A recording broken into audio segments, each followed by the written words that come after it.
especially if you're like going into a different genre, or you're trying a novel idea that you haven't ever done anything with before, writing a bunch of short stories to just kind of experiment with the ideas is good. Before I wrote a time travel novel, I wrote several time travel short stories where I made up different rules for time travel, and then I played out the story within those rules to kind of get a feel for how I wanted it to work and what I wanted to do. And I think that's good advice for any genre.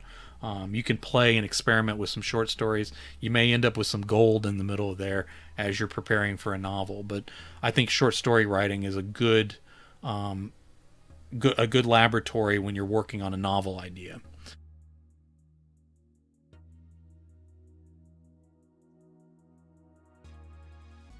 No, I made independent short stories, so um, I kind of um, I kind of separated myself from the novel idea, and then sort of played out the different realms. So I've done that with steampunk. I've done it with time travel, like I said. But basically, I would try to see how a rule worked.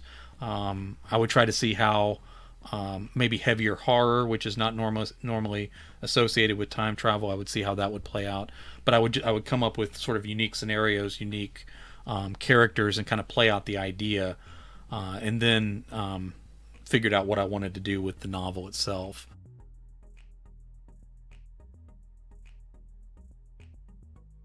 Outlining varies for me. There's one novel series that I'm involved in, the Dead Song Legend, that I'm currently on book 7, although that's been put to the side for some other deadline stuff. And that one's heavily outlined. Like the entire series is outlined. Within the stories, there's a lot of variation. But with my Nano novel, I outlined the first few chapters, but I have a tendency to get off outline pretty fast. So once I got past there, I was kind of sketching sort of what the next chapter would be about, but in very vague terms, and then just kind of pantsing it as I went.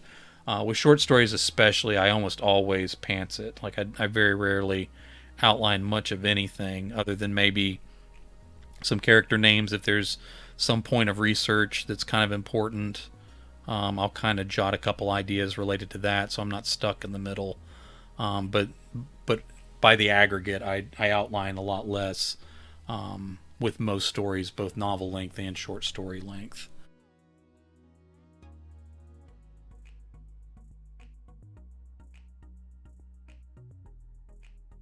I think both are true. I do find it interesting because some of my favorite stories are indie writers, people who kind of bypass the gatekeepers and put a story out there.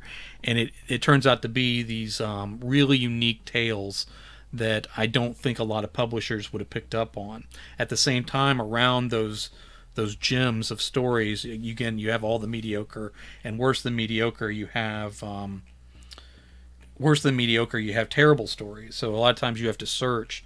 When I do find something good, I try to like tell everybody about it, so that some of these great stories in there stand out.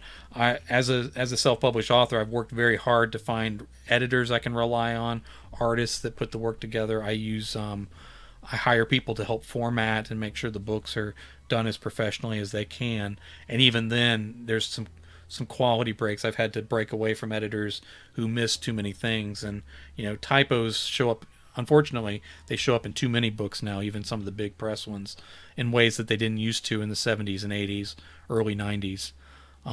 But when they show up in a self-published book, it stands out because there's such a low bar for entrance that the format has a bad reputation, and it's an earned bad reputation. So I always strive to, at the very least, not contribute to that when it comes to my own work.